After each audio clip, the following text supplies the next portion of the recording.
to the real world. All right, folks. This is a completely different Sunday show. Not the Watch Your Story that you would expect, but this guy's back in the house. Stone Cold Loki, my friend. We're going to talk about AI. Thanks for doing this, man. Heck yeah, that's great. We are both kind of down the rabbit hole a little bit about like, wow, there's some breadcrumbs over here, some breadcrumbs over there. Things are changing rather rapidly. You and I are both enjoying that. What have been some of the things that you've picked up on right away that you're kind of like, wow, I didn't know that was going to be a thing so fast? The videos, especially like the preview videos, like we're talking X-Men in the 1950s, join Jean Grey and Professor X. There's all kinds of really cool stuff coming out that you're like, wow, that's amazing. Yeah.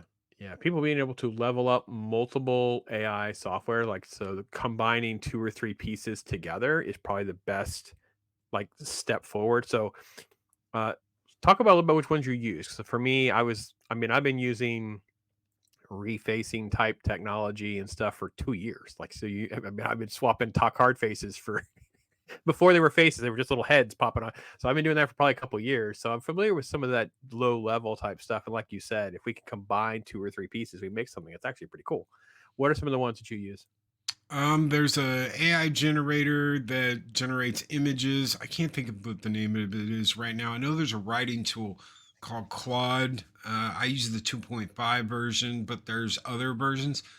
The 2.5 version Mhm. gives a lot more detail Mhm. than the other ones. But the other ones are faster. So with Claude 2.5, you're waiting like maybe, 5-10 seconds for it to formulate an answer, whereas other ones will just spit something out immediately. But the Claude 2.5 is a lot more detail. So you got a lot more of an explanation about what you're talking about. I use the Suni for music. Is it That's Suni or Suno? I think it was. Suno, I don't know. Whatever it is, Suni, folks. It's a blast. Snoo. Yes, it's an Wow, it's a absolute blast. blast. Yeah, absolutely a You'd have a lot blast. of fun with it, especially if you write your own. You write your own lyrics. Mhm. You can create some really cool stuff if you know what you're doing. Yeah, I think at some point I would I would be shocked if someone who's just into poetry or just can knows how to write songs and like doesn't want to deal with a musician and just wants to do music. This would be an easy way to Yep. create music and actually sell it. Like you wrote the lyrics, like songwriting lyrics is the copyrighted part that's the most fought over usually is the lyrics. And then the music is, you got to deal with band members. I was talking to Roman in the Empire about his band, and he was talking about this sort of up and down roller coaster of the drummer did this, and then so and so got married, and this. It's like, oh my gosh, the headaches that happen. And I can see this being a kind of tool, again, tool, because it creates. It's not creative, right? It just creates things. Right. Mm. Yeah. How have you adapted, like talking to it? Because I'm finding that giving it more detail, like giving a, make this is fine, but like if you can make that into like a paragraph where you're giving it a lot of details, it really, really starts to knock your socks off. Yeah, and it can go in directions you didn't ever imagine it would go into. So the more detailed, the better. The more information you give it, the more information it has to expand on and go off in its own directions. Especially with like Claude, you give it enough to go on, and it will go down some incredible alleyways in its storytelling. You give it just a little bit, it'll pull stuff out of thin air and do it on its own. But it's Mhm. better when you give it more information and you give it more detail to go with. Yeah, I heard Ahmad Mustaq is one of these AI geniuses, like kind of on the spectrum, weird guy, uh, super in the know about like how to build models and stuff. And he was talking about imagine having a bunch of graduate students who don't really know how to do anything for you. So if you ever had a business or you've had been in a place where like the new guy comes in with his degree and he thinks he's something, but he doesn't know anything about how things operate. It's like having a whole bunch of those people at your disposal. Like they're really good at giving them an instruction and to do a task, like a task, right? So go and do this like this with this detail for this long, like a lot of details, and they're good at what they do. And like I'm still blown away. Like you were talking about the slowness of Claude 2.5, and it was like, oh, you might have to wait what 20 seconds. You might have to wait a minute. Let's just assume it's exorbitantly slow, and it was a minute. Hey, Loki, we're at a place where we grew up on dial-up and stuff, man. I mean, we're back in the days where it's going. And now it's like, oh, you might have to wait a minute. Oh, a minute. I don't want to wait a minute. What's with the Well, everything today is all about instant gratification. Yeah. So a lot of, like, we talk about TV and movies and all kinds of stuff all the time. They want something now. They want to watch the whole series now. They want it now. They want to be able to push a button on their phone and do something now. So for some of these people having to wait a minute, they'd much rather go to a different. They'd go much rather use Claude 4.0a. That's a lot faster, but gives them less detail and has less of a interesting routes it will go down, then go with the Claude 2.5 and get the better, more interesting explanation. I want it now. I want it all, and I want it now. And that's where we're at. Is I want it all, and I want it now. I wanted your thoughts on this. This is kind of one of those first steps. This is Alex Harmozy talking about AI. Hopefully you can hear it. If you can't, let me know. By AI, you'll get replaced by somebody who knows how to use AI better than you. Humans are exceptionally bad at predicting outcomes. The downside risk is all humans are gone. AI is scary, man. For me, I probably wouldn't make that bet. That being said, the cat is out of the bag, and now we have to play the cards we're dealt. And so I think for everybody who is listening, you spend your weekends learning, staying up to date with all these things that are coming out. If you aren't, your competitors are. If someone has a little bit of an edge, it might be a lot of an edge really quick. You're not. So his take is, AI's here, not going away. Everyone's going to be using it in some way, shape, or even if you actually already are using it, if you don't know you're using it, right? If you have Alexa or Siri or on your phone, if you haven't noticed Gemini popping up automatically, it's actually running as well. But he's basically saying right now, it's people using AI and people not using AI is the first phase of impact in our world and / job market. Agree? Fair Agree. assessment? Yeah, Absolutely agree. Everybody's using it, whether you realize it or not. Guess what? You upload something onto YouTube, you're using AI. You do a search in Google, you're using AI. Almost everything that we're going to have anything to do with is going to have something to do with AI. Whether it helped build it, whether it helped create it, whether it helped write it, whether you're using it directly through a tool, you're going to have something to do with AI. AI is here and it's not going anywhere except forward. Yeah, exponentially forward, right? Because I think because I was blessed to have an opportunity to speak to Ray Kurzweil, who is this massive futurist genius that's part of all this. This was in between 2009 and 2010. I don't remember exactly, around that time frame. And he was trying to explain, because at this, again, rewind the clock 10, 15 years, you had a hard time even understanding exponential growth like we're talking about. In other words, the best way for him to pin it down for my dummy brain was, imagine it took 2 years between this version of iPhone technology to this version. The next time, it doesn't take 2 years, it takes 1 year. And then it takes, 6 months, and then it takes 3 months. And then before long, it can happen in the moment that you need it to happen. We're now in that very first part of the curve is now kind of like that. It's now trying to figure out how to get a hold of the data, I think, Loki. Is that the best way to explain to people? Like we don't have a model, let's say, for the data at my day job. Like my data is in still its own servers, but if the data was somehow put in an AI model, the AI would instantly know how to deal with it. That's the gap where we're at now. Yeah, and it's going to get to the point where as soon as it's created, it has access to everything. Mm-hmm. It can see everything. It knows everything. And AI is controlled by the programming, by who programmed it. Imagine if AIs are making AIs. Imagine if you get to the point where, it's immediately bettering itself because it's teaching itself constantly. So that's when you get to the point where you're like, okay, things have to be in place to prevent certain actions from happening. What he was talking about, oh, it's scary, it's going to be this, it's going to be that. We're not to that point yet, but it could easily get to that point if there is a constant, every minute of every day level of better, constant learning, constant absorbing of information. You have computers making computers. Why are you here? Mm-hmm. What's your point?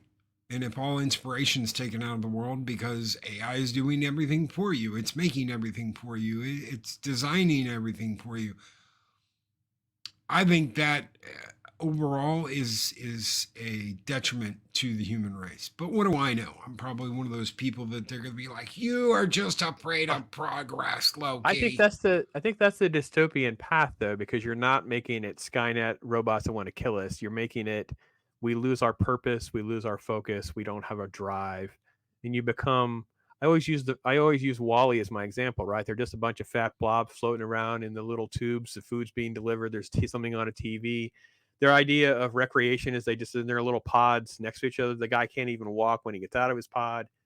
That that is sort of that kind of end state that almost seems impossible to avoid for me. Like I don't understand how you factor this out 10, 20, 30 years. But before we get there, I wanted to pull up this. So this is from the show I was telling you about called Humans. And this is the intro, the credit sequence. So I wanted to pull this up for folks. Let me turn the audio on this. We don't want audio on this part for sure. Because I do think this is kind of next. And what that I mean is with the robotic side of it all. So take AI for a minute and you kind of have that there. And then its sister or partner is AI as a robotic form of some kind. This is the nth degree of that. Because I think the robots, they're already here. They're coming. So we have different ones. Elon's got his. It's called Optimus. There's one called Figure. I think Figure 2 came out recently. There's another one called Boston Dynamics, I think. Anyway, imagine assembly line work. They're going to go into the auto industry almost immediately because imagine you don't have to worry about number one paying those people, unions. Injury. Who wants to do it? Air conditioning. Pick a thing, right?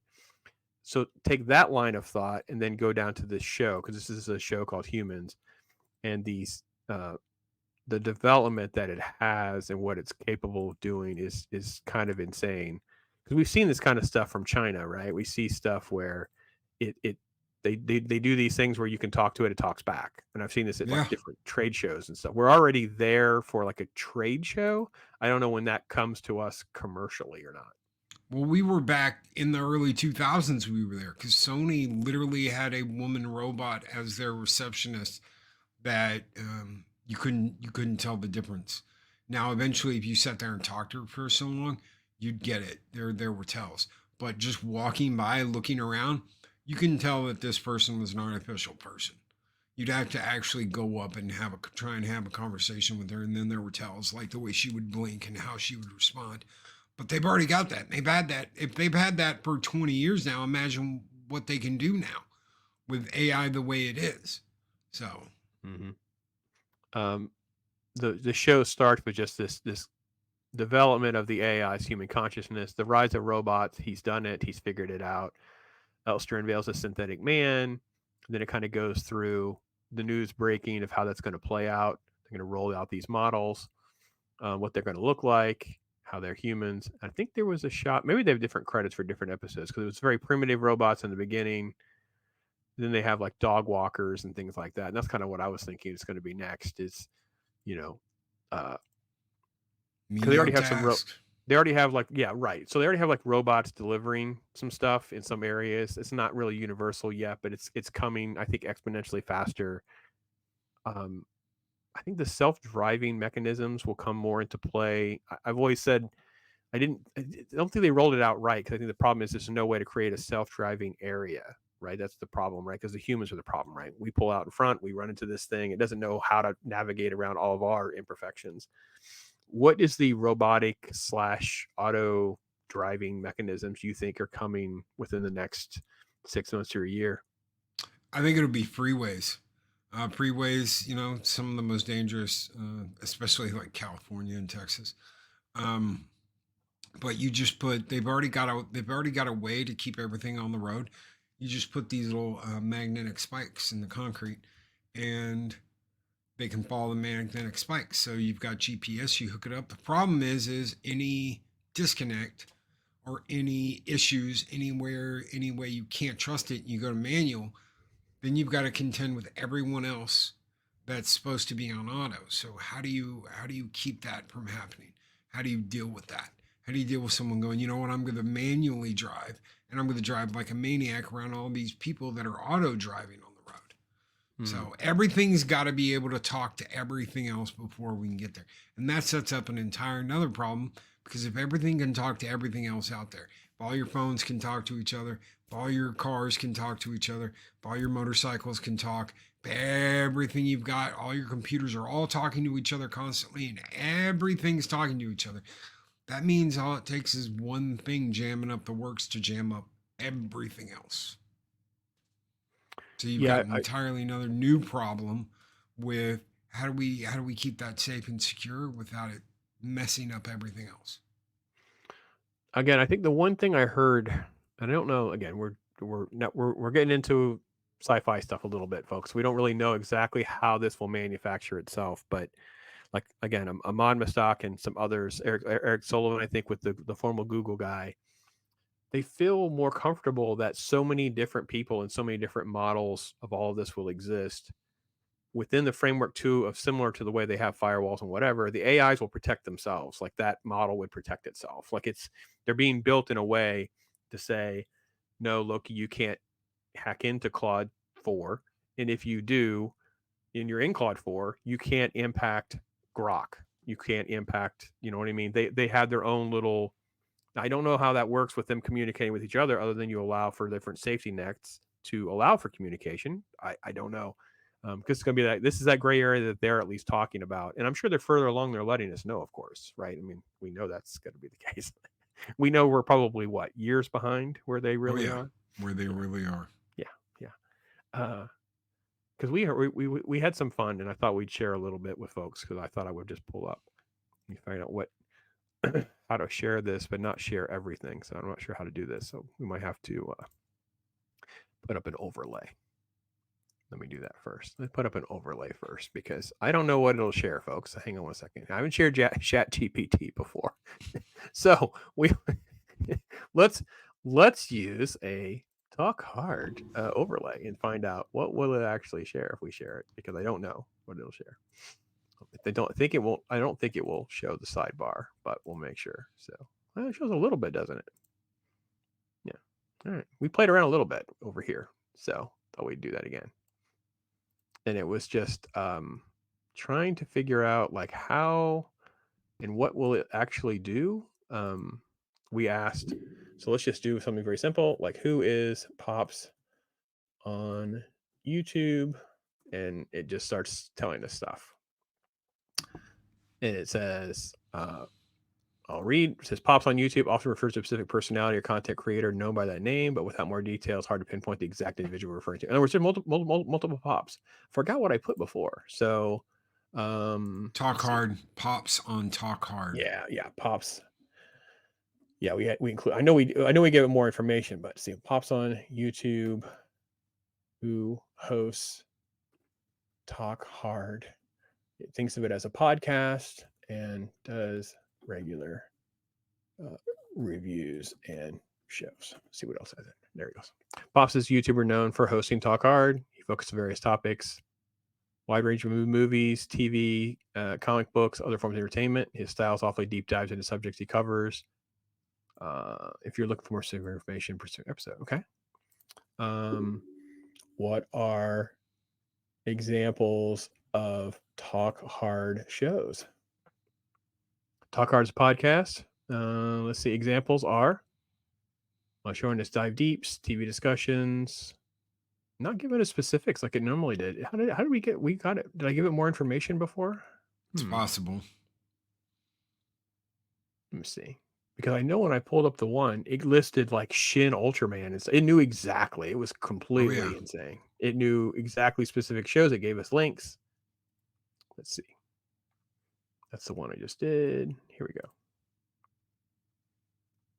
Yeah, because it said, I asked what state I was in, it wouldn't do it, but it was giving us links to those shows. Talk Hard series. It said first time viewing Shin Ultraman. And it gave us links to specific shows. So your prompts matter a lot, folks, when you're playing around with this. And I would encourage you to continue to play around. Because I messaged him immediately. It says, I asked it, who is Loki, who runs Loki's Morning's Mischief? And it knew intricate details and went through like incredible commentary. You and I never, ever talk about. I don't think we've ever talked about the fandom menace. That's how Nope. long ago we went back. We've never had a conversation. I don't consider myself part of any of that. I don't care. I'm just like, I do my own thing. It's there. I get it. But it was making references to that. That's how far back and deep it went. Yep. And then, of course, I am to blame if Mike sees this for instigating and scratching at Loki's brain, going, I wonder what it would say if we asked what Mexican Iron Man.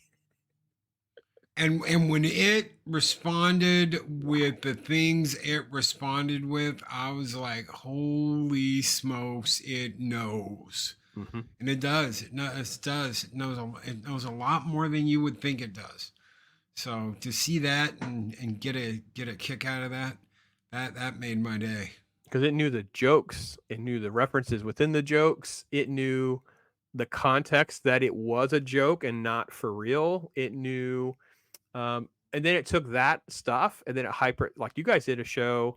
We'll put a link there for the Tuesday show where you guys were like, it did a hypothetical of you guys doing your lightsaber fight, and it started going, well, if Loki does this or if Mexican Iron Man does this, blah blah, and you're like, holy cow, it can scrape the information of these shows that are visual shows and audio shows and translate that into a hypothetical combat situation. Yes. That is insane. That is insane.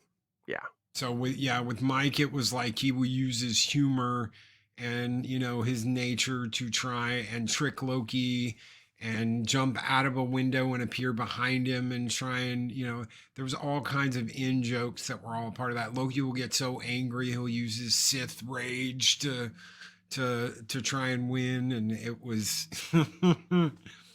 it was absolutely positively shocking and funny. And yeah, I don't even know. Can an AI be funny? AI can definitely be humorous when you know what the end is. When you know what it's talking about. It's not trying to be funny, but it's so outrageously accurate that you're like, holy crap, that is hilarious. It is. I wonder if it can. Let's ask Grok, because I don't want to use ChatGPT. Grok's easier because Grok doesn't have my Grok doesn't seem to hold my history, so it seems a little bit easier to worry about showing stuff. What would be a good context to ask it a joke? Tell us a joke. Tell me a joke about Loki and Pops, the YouTubers who are on Talk Hard podcast. Okay. Should be interesting. Yeah, let's see. Can you guys see it? It's populated, so it's a lot of words for sure. It says, here's a playful jest. MCU.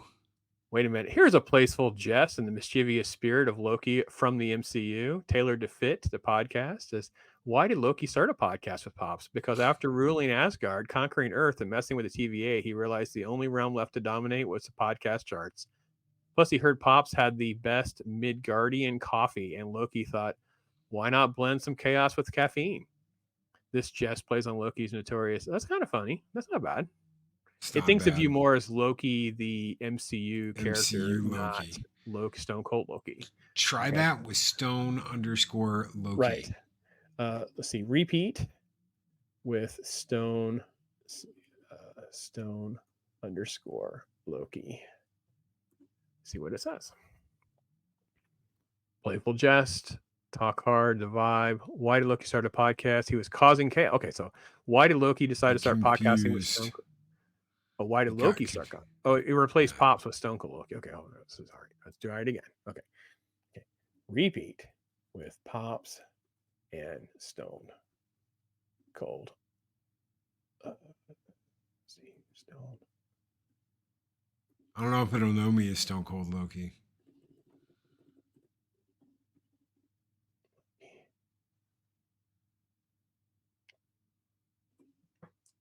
All right, let's see.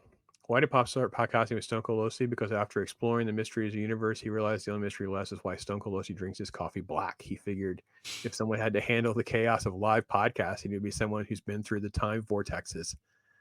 This just plays on the comp. So it doesn't really make a good joke, but it's lighthearted, maybe.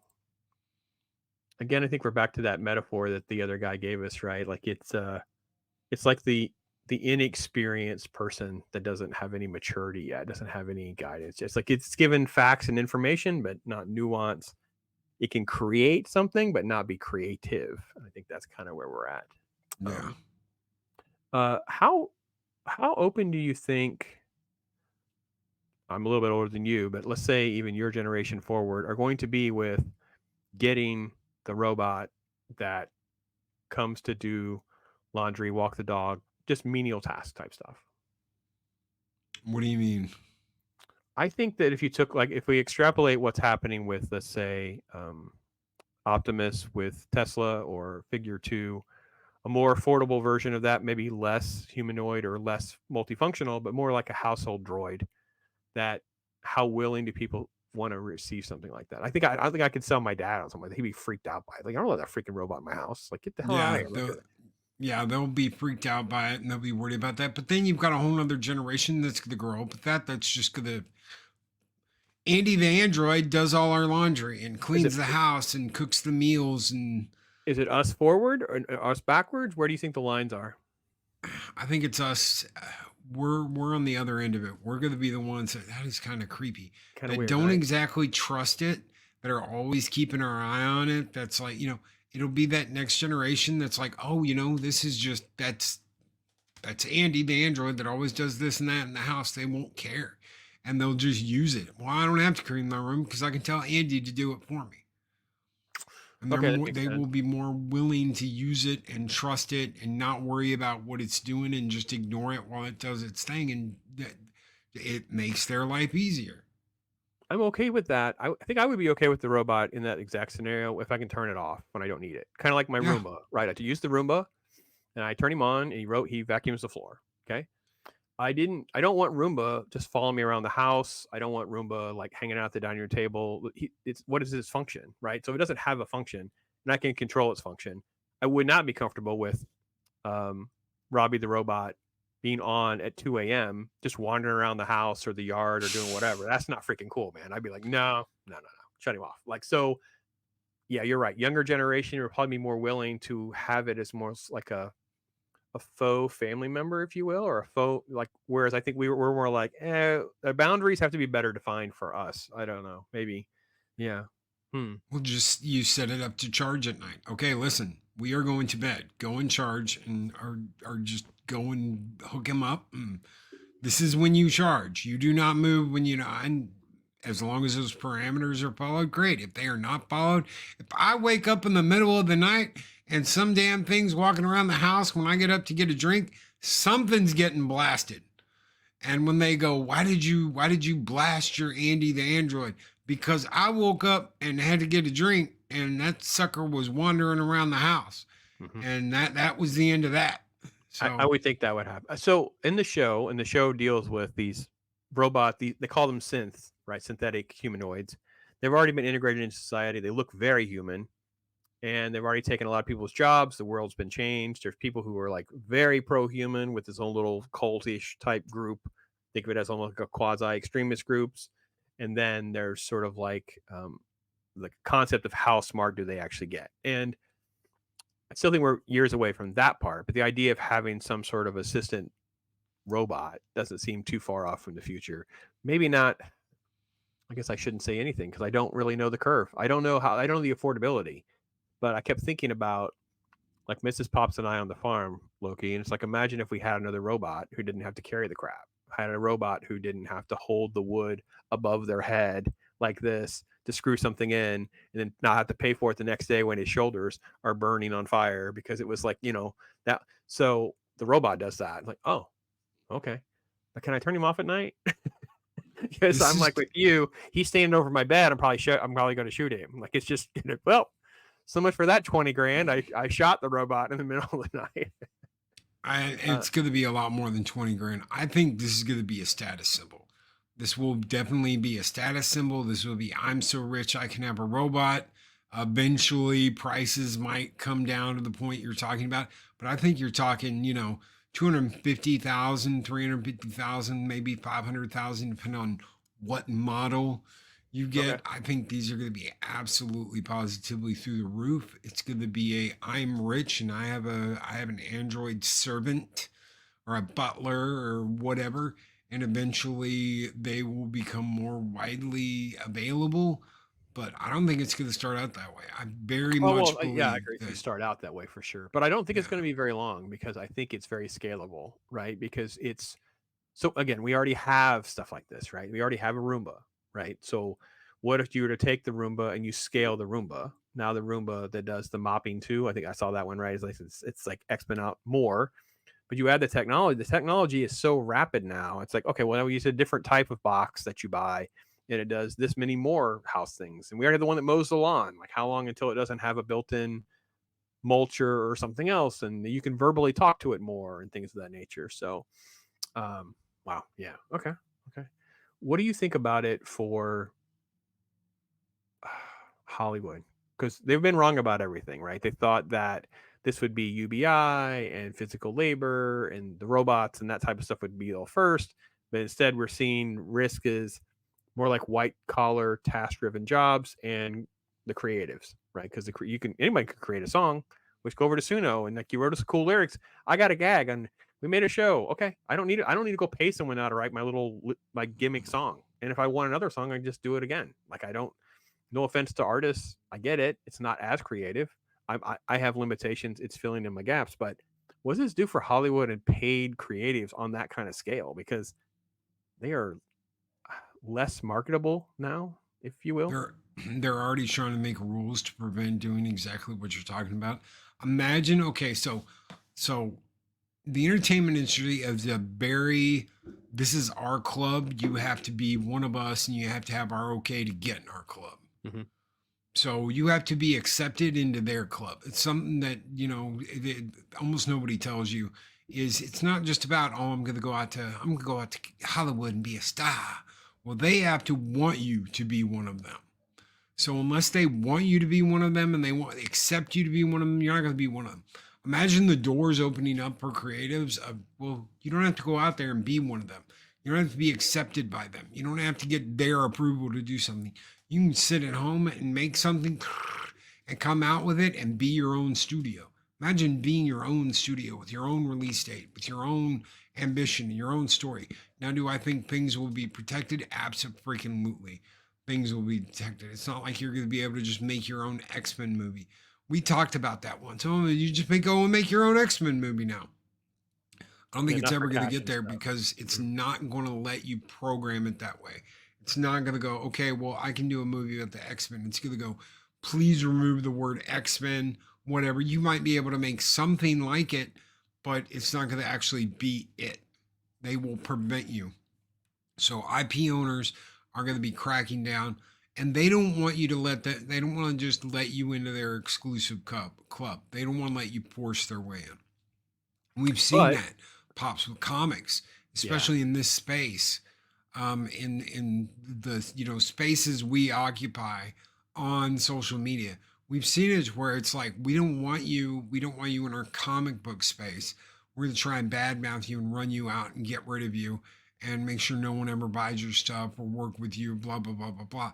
It's a very selective club, and they act exactly like the Hollywood executives act. But I would think, though, this would be the tools are now so accessible that you could take someone, let's say Graham Nolan's kid. Graham Nolan's got all this comic book material that he owns. They're his IP. And his kid's like, I'm not as talented as you, Dad. However, I know how to use it. I know how to use AI. We can make an animated show taking your stuff and do my own show. And we could do it through YouTube. We could do it to whatever. Yeah. It just seems like that is a medium that Hollywood's going to be like, oh, crap, we can't let that happen. But there's no way to put that genie in the bottle. That genie's already here. I don't know how to get the 3D modeling because we didn't even go down that rabbit hole because there's an AI just for comic books. There's AI for 3D modeling. There's these. And I think maybe we didn't do a good enough job of explaining that because AI sounds like it's this thing that's just everywhere. And instead it's like it's manifesting itself within, like, for lack of a better term, right, apps, right? They're apps that are running the AI for whatever. So there's an app to do whatever. Imagine an AI running, okay, an AI wrote your script. The AI did the special effects. Yep. The AI did the coloring for blah, blah, blah. The AI did the music. So and it's not just one. So you're going through a multitude of different AIs to do each thing. You're not just using, oh, I'm going to use Chat GPT to make my music. No, you'd go through like Suno. You'd go through Suno for that. You'd go through, let's say, Power Director for the coloring of your skies. I want all my skies to be purple. So you go through that to make all these different skylines and all these different looks to your image. There's all kinds of different things that you would use in conjunction with whatever you're using to create one different thing. So imagine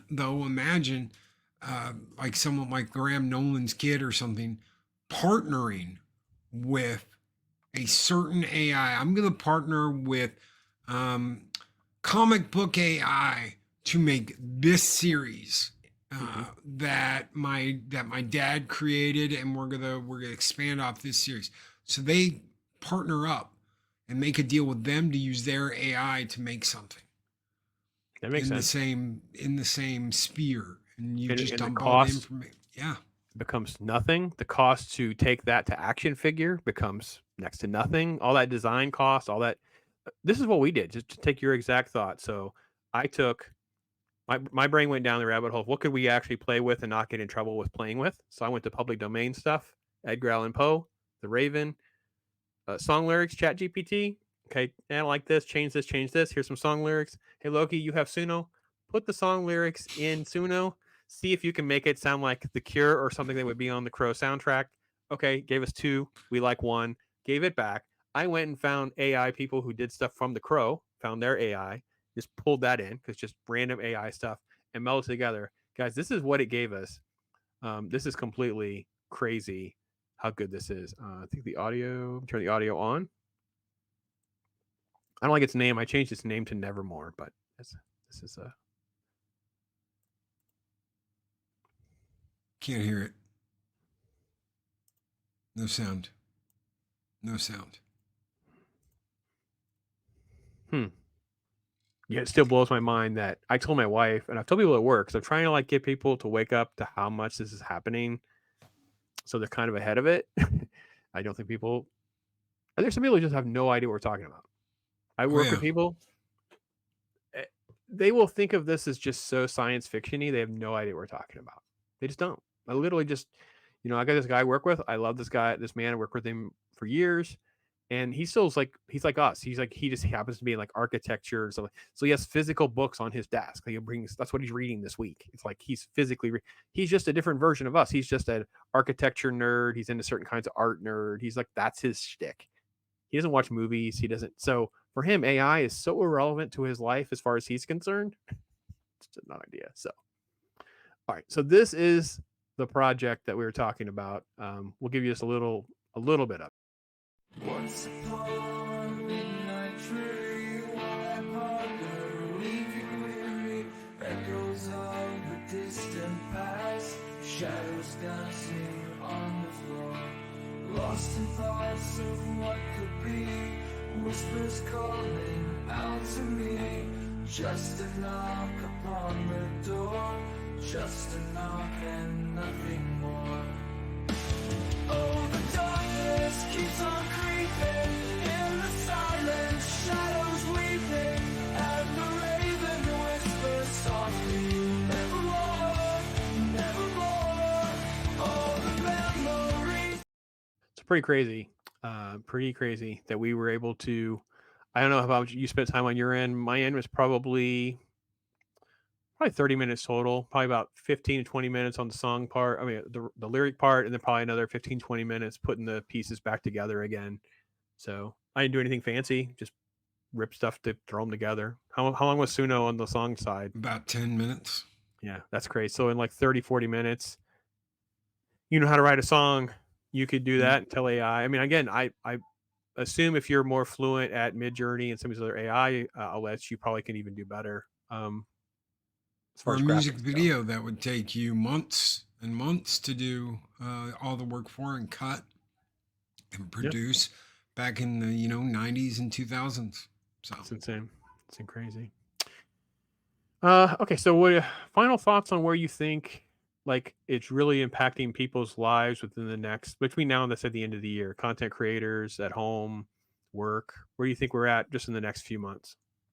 In the next few months, I don't see any quantum leaps in what's going on. More and more people are learning about this, and more people are figuring out, wow, this is some really cool stuff, and you could do some things you never imagined you could do before. The possibilities are opening up, and the people that are taking advantage of it are immediately looking at the benefits of what they're doing and what they're using. Just the fact that I can have my own song, I can have my own music Monday through Friday each day is really cool. I had a song, so I've had a song, the Loki intro that has been there for the last 5 years that we still use every once in a while. I think we still use it on Thursdays. Um, I have copyright to that, so I can use it. I'm cleared on YouTube for it. I've done my battles left and right for that, but I don't have to worry about any of that anymore. I don't have to worry about maintaining any kind of copyright on new music I get. I can just go in and do my own and use it. So why would I be worried about, getting this person or getting that, or looking on, sites like, and I'm sure it's really hurting sites that have, oh, well, these are, the content free music, and we'll you sell you a package for $100 where you can use this copyrighted song. That's going to hurt because AI is going to put them out of business. Yeah. Pictures, video, places like Shutterstock, they're going to get rickrolled because they just don't have what it takes to keep going unless they use this and try and sell it for the people that don't know how to use it. Yeah, but that market's just gone. I mean, AI could. So if we were just to come up with a concept, we put it in just Grok. I'm still blown away. This thing in Grok has actually gotten so good so fast, because Grok was terrible in the beginning with this when it came to pictures and stuff. And now it's like, oh, you don't like it? Just refresh it. Just keep refreshing it and just add some more details to what you want. And I'm like, way superior than some of these free photo outlets and things like that. And I'm not just talking about like just that's complicated things. Not like you need an actual Shutterstock type photo. Like I need a background of a forest or what, that would be like 2 seconds, and you don't have to worry about any copyright. You don't have to worry about any emails back and forth. You know how much it cost. Time, no time. How long did it take you to type it in? Like it's insane. So I'm with you. I think that we'll see more apps scale really fast between now and the end of the year. I'm interested to see what apps will start scaling towards personal finances and tax in the spring.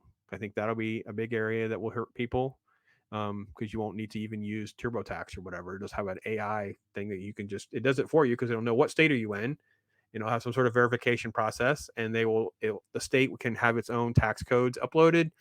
Maybe there's no state taxes, so it's even less, and it can just do your taxes through there. It's AI. There's not going to even be, it'd be like $20 and it'd be like there's AI. It's like there's no gray area with that. It will know things that the best accountants won't be able to know. I think that there'll be other apps that are similar to what we're seeing in the arts, like you were saying, with songs and video, whatever. We'll see those in other areas we're not even thinking about. There'll be some other crazy, I think health and fitness has got a little bit where they're trying to take what people were paying for before, but now AI is able to scale it so much more personable. And once these other companies start understanding that, that's when they'll start getting crazy, because then you'll start going, oh, this laboratory can now link to this AI fitness. So now you can have your blood drawn at this lab, and you will connect it to your personal AI, because your AI is now customizable to Pops and Loki. And our blood work goes in, it tells us different things, and we can have nutritional advice. We can have fitness warning, whatever it may be. So I think that will start, again, probably like you said, probably on the high end people. We'll see people that are doing this, are promoting it, get $200 off because it's like a $500 type thing. But I think we'll see that within the next 6 to 8 months for sure, scaling quicker. I think the robot stuff will hit factories within the next year. I really do. I think there'll be a factory that's willing to try it. It'll get a special deal because the PR will be so big. Volkswagen, like Figure 2 went to Volkswagen, or one of them went to BMW. It's going to be something like that. It's going to be a foreign company. It won't be Americans. It'll be a foreign company, a factory that's completely, and that's where Elon's probably like foot on the gas every day with these people, because he wants Tesla to be the one. Because this guy just enjoys it. He really does love it. Yeah, I don't know, man. It's been fun. I'd still put a pin in it. I know we talk about this stuff privately. It's like, can we just? I happen to have a time we can carve out and just put a pin in it. And I feel like we should talk again at the end of the year and just compare notes to what we thought and where we are in August versus where we'll be in December. Is probably going to make our heads hurt. Like, if we had only known this was happening. Absolutely. Absolutely. Yeah, let's do it. Let's come back in December and do it. Oh yeah, 'cause I feel like all these streaming services. I still have a hard time finding out where to go to watch something. I'll say, "Where is it? I don't own this," and like you'll get something and you go there and it's not even there. That stuff will all go away. I'll just show me this movie. Just show me that it's coming. So, well, listen, brother. Thanks for everything, as always. Thank you. Thank Thanks you for having watching. me. Folks, everybody out there, check out those links in the description. Make sure you're connected to everything. Checking out this guy. He's on every week with me at Talk Hard. How do you guys already not know? But just in case. Yeah, thanks again, brother. Take care, everybody. Be blessed. Talk hard. Till next time, I'm Pops.